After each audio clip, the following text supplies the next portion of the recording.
Hello my dear students, क्या हाल हैं? बढ़िया। आप बढ़िया तो हम भी बढ़िया। मेरे प्यारे बच्चों, आज की वीडियो में हम सीखेंगे उपसर्ग के विषय में। कक्षा 10 की व्याकरण में जो OMR सीट पर प्रश्न आते हैं उसमें उपसर्ग से भी प्रश्न पूछे जाते हैं। तो चलिए आज की वीडियो हम शुरू करते हैं। उपसर्ग होता क्या है और कैसे इसे हम ठीक तरह से टिक लगा सकते हैं। तो सबसे पहले आप देखेंगे हमने हेडिंग डाला है उपसर्ग। अब हम देखेंगे उपसर्ग क्या होते हैं, ध्यान से समझेंगे मेरे प्यारे बच्चों। बेशब्दांश, शब्दांश मतलब शब्द के अंश जो किसी शब्द के पहले जुड़कर उस शब्द के अर्थ में विशेषता उत्पन्न करते हैं या उसके अर्थ बदल देते हैं, उपसर्ग कहलाते हैं। या किसी शब्द में विशेषता उत्पन्न करके उसमें पहले जुड़ेंगे, याद रखें उपसर्ग हमेशा पहले जुड़ता है और उस शब्द का अर्थ में विशेषता उत्पन्न कर देता है, उपसर्ग कहलाता है। ध्यान रखें, ठीक है। विशेषता उत्पन्न कर देते हैं शब्द में जुड़कर उसके अर्थ में, और उपसर्ग कहलाते हैं। आप सिंपल याद रखें कि बे शब्द जो किसी शब्द के अगले जुड़कर उस शब्द में विशेषता उत्पन्न कर दें वो उपसर्ग कहलाते हैं। उपसर्गों का प्रयोग स्वतंत्र रूप से नहीं होता, वे किसी शब्द के पूर्व में प्रयोग किए जाते हैं, अगले लगाए जाते हैं। जैसे संभव, संहार, संचय में सम उपसर्ग है। याद रखें बेटा, इस लाइन से प्रश्न आने के ज़्यादा चांस हैं। संभव, संहार, संचय। देखो सा पे अंक की बिंदी है लगी हुई, सा पर अंक की बिंदी है लगी हुई, लेकिन उपसर्ग क्या है? सम। याद रखें, सा पे अंक की बिंदी है लेकिन सम उपसर्ग है, माँ के नीचे हलंत है। यह भवहार चय शब्दों से पहले हुआ है। खैर देखो, भव से पहले सम, हार से पहले सम, संचय पहले सम। अब उदाहरण आप समझेंगे तो बहुत अच्छे से आपको समझ में आने वाला है। ये ध्यान से देखेंगे बेटा। तो इसमें उदाहरण क्या है? इसे एक उपसर्ग है बेटा आ। उपसर्ग क्या है? आ। अब ये आ से कितने शब्द बन सकते हैं और जिन शब्दों के अगले आ आएगा वो समझ लो उसमें अपसर्ग होगा। जैसे एग्जाम्पल आप समझेंगे। अब आ आना चाहिए तो देखो बेटा, आ से अनाथ, अविश्वास, असुविधा, अधर्म, अचेतन। अब मुझे ये बताओ आप, देखो इसमें भी आ रहा है, इसमें भी आ रहा है, इसमें भी आ रहा है, इसमें भी आ रहा है और इसमें भी आ रहा है। तो जिसमें शुरू में आ जाए वो आ उपसर्ग से बनने वाले शब्द हो गए। तो देखो अब आपके पेपर में कैसे आएगा, कोई पूछेगा बताओ अचेतन में कौन सा उपसर्ग है, तो आप इसके अगले देखें, अगले कौन लगाए? आ लगाए तो समझो आ इसमें उपसर्ग हो गया। ठीक है, दूसरा उदाहरण समझते हैं। दूसरा है बेटा अति। अब अति आना चाहिए तो देखो अतिक्रम, अतिकाल, अतिवृष्टि। तो देखो इसमें भी शुरू में अति है, इसमें भी अति है और इसमें भी अति है। इसका मतलब इन तीनों में जो अगले अति आ रहा है, इसका मतलब इन तीनों में जो उपसर्ग है वो कौन हुआ बेटा? अति हुआ। ठीक है, चलिए अब देखते हैं हम तीसरा उपसर्ग जो है अप। तो आप समझ गए होंगे, अब जितने भी शब्द बनेंगे इसमें अप आना चाहिए। तो देखो अपव्यय, अपमान, अपकार, अपवाद, अपराध, अपशब्द। आप इसमें देखें तो इसमें भी आप, इसमें भी आप, इसमें भी आप, इसमें भी आप, इसमें भी आप, इसमें भी आप, अगले आना चाहिए। तो देखो इन सभी में अप आ रहा है। पेपर में आपको कैसे मिलेगा कि बताओ अपवाद में कौन सा उपसर्ग है? तो अपवाद में शुरू में कौन आ रहा है? अप। तो इसका मतलब अपवाद में अप उपसर्ग है।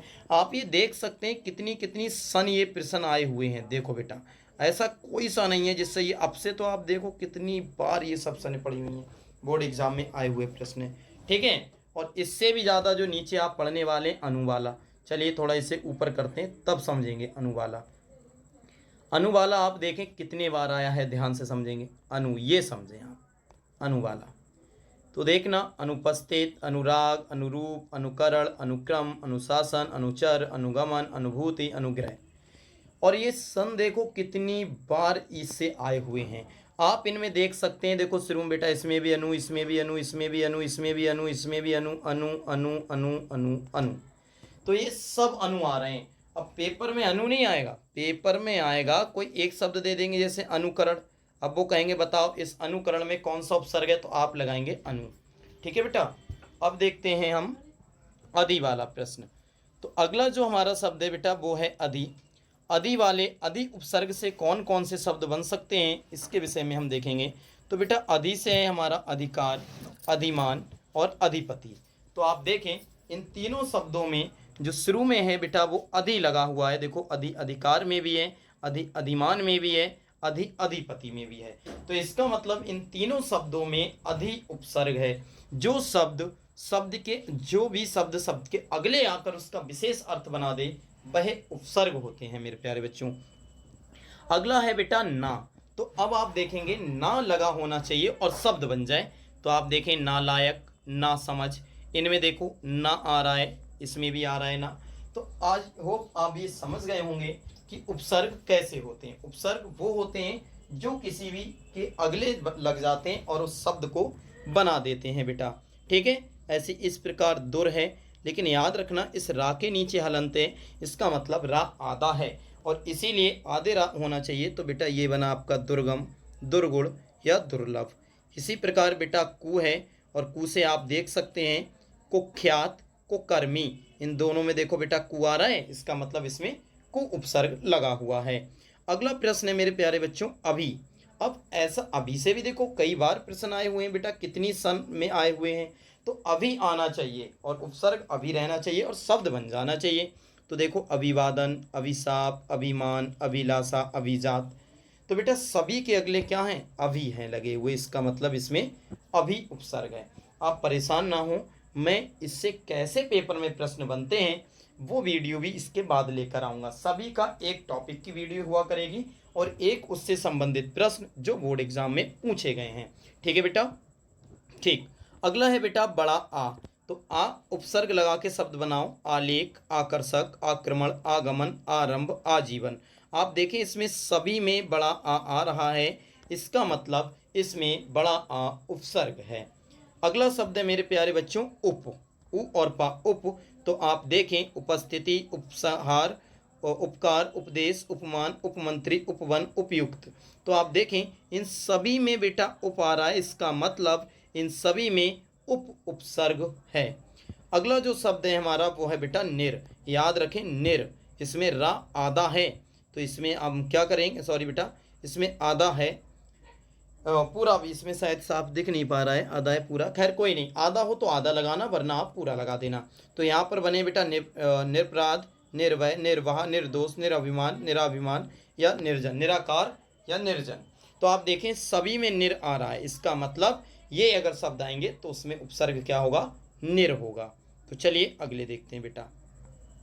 अब देखते हैं हम परा। सभी से आए हुए हैं बेटा, एक भी शब्द बचा नहीं है। आप देखें सबसे पहले परा।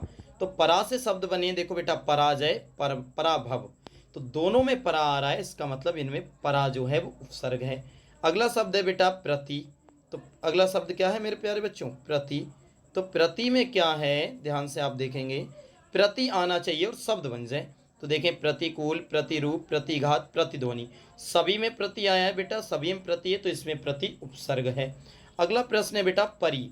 तो परि से क्या शब्द बने, परिक्रमा, परिजन, परिणाम, परिमाण, परिमार्जन, परिहास और परिवर्तन। आप देखें तो सभी शब्दों में अगले परि लगा हुआ है, तो इसका मतलब इन सभी शब्दों में जो परि है वो बेटा उपसर्ग का काम हमारा करने वाला है। अगला शब्द जो है वो है हमारा वी। तो वी से कितने शब्द बन सकते हैं उसके जिक्र हम करेंगे। वी से विराग, विकार, विकास, विज्ञान, वियोग, विभाग, विक्रय, विनाश, विहार, विजय। आप देख सकते हैं इन सभी में शुरू में वी आया हुआ है मेरे प्यारे बच्चों, इसका मतलब ये वी इन शब्दों में उपसर्ग है। ठीक है, अगला प्रश्न, अगला हम देखते हैं सा से। तो सा आना चाहिए, आप सब बना सकते हैं, कुछ भी बनाए, ऐसा नहीं यही बने, कुछ भी बन जाए। अब जैसे सा है तो अगले सा आ जाए। तो सा से कौन कौन से शब्द हैं बेटा, सपूत, सहृदय, सकारण या समान। आप देखें इसमें सभी में जो है वो अगले सा लगा हुआ है, इसका मतलब इन सभी में सा उपसर्ग है। लास्ट वाला है बेटा सु। तो आप देख सकते हैं सु से सुबास, सुपथ, सुजन, सुकर्म, सुपुत्र, सुलभ, सुगम, सुकवि, सुयोग, सुमार्ग, सुडौल, सुपत्र। आप देखें सभी में सु लगा हुआ है मेरे प्यारे बच्चों। अगले अगले जो अक्षर लगते हैं वही उपसर्ग होता है। पेपर में आपसे पूछा जाएगा सुकवि में कौन सा उपसर्ग है, तो अगले क्या लगा है बेटा, सु, इसका मतलब सु उपसर्ग है। चलिए थोड़े और कराते हैं बेटा, बस 2-3, जिससे आपको ये टॉपिक कंप्लीट तैयार हो जाएगा। अगला है बेटा अन। अन से क्या होंगे हमारे? अनजान, अनमोल, अनसुना। अब आप देखें इन तीनों शब्दों में अन आ रहा है पहले, इसका मतलब है इन तीनों शब्दों में अन उपसर्ग है। और ये आप देख सकते हैं पेपर कितनी बार ये प्रश्न जो है वो आया हुआ है बेटा।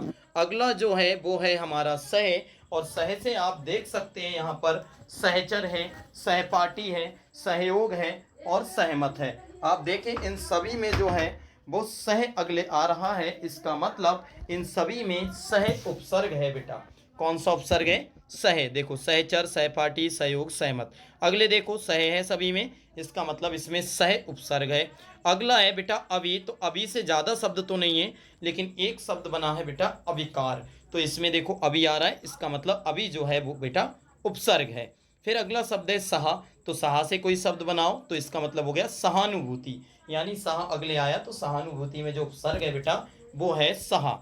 अगले जो हैगा वो है बेटा प्रा, तो प्रा से आप बहुत कुछ बता सकते हैं, प्रभा, प्रबल, प्रचंड, प्रमुख, प्रभा, प्रहार, सभी में देखो प्रा है, इसका मतलब इन सभी में जो उपसर्ग है वो बेटा प्रा है। अगला जो है वो है हमारा अध। अब अध आना चाहिए, अधमरा, अध कचरा, तो देखो सभी में अध है, इसका मतलब इन सभी शब्दों में अध उपसर्ग है। फिर है बेटा बे, तो बे से क्या बन सकता है? बेफिक्र, बेजान, बेरहम, तो इन सभी में बेटा बे आ रहा है, इसका मतलब ये बे उपसर्ग है इन तीनों शब्दों में। और लास्ट वाला हम सीखेंगे मेरे प्यारे बच्चों अब। तो अब किस किस में आ रहा है? अब से कौन कौन से शब्द बन सकते हैं? अवतार, अवगुण, अवसान, अवनति, तो अब देखो सभी में अब है बेटा, इसका मतलब ये अब उपसर्ग है। तो आप सब समझ गए होंगे कि उपसर्ग क्या होते हैं। वे शब्द जो किसी शब्द के अगले जुड़ते हैं और उसका विशेष अर्थ या नया शब्द बना देते हैं वो उपसर्ग कहलाते हैं। मेरे प्यारे बच्चों कोई सा भी उपसर्ग हो बस वो अगले आना चाहिए और शब्द बन जाए। आई होप आपको ये वीडियो बहुत अच्छे से समझ में आई होगी, और इस टॉपिक से कैसे प्रश्न आते हैं आपके बोर्ड एग्जाम में वो हम बेटा अगली वीडियो में डिस्कस करेंगे। पहले हम टॉपिक पढ़ा करेंगे, फिर उससे संबंधित सभी प्रश्नों का अध्ययन हम किया करेंगे। तो ठीक बेटा, थैंक यू, धन्यवाद, थैंक्स फॉर वॉचिंग। आप मिलते रहिए, पढ़ते रहिए, चैनल को सब्सक्राइब कीजिए, लाइक कीजिए, कमेंट्स कीजिए। ठीक है बेटा, मिलते हैं किसी अन्य वीडियो में, तब तक के लिए जय हिंद, जय भारत।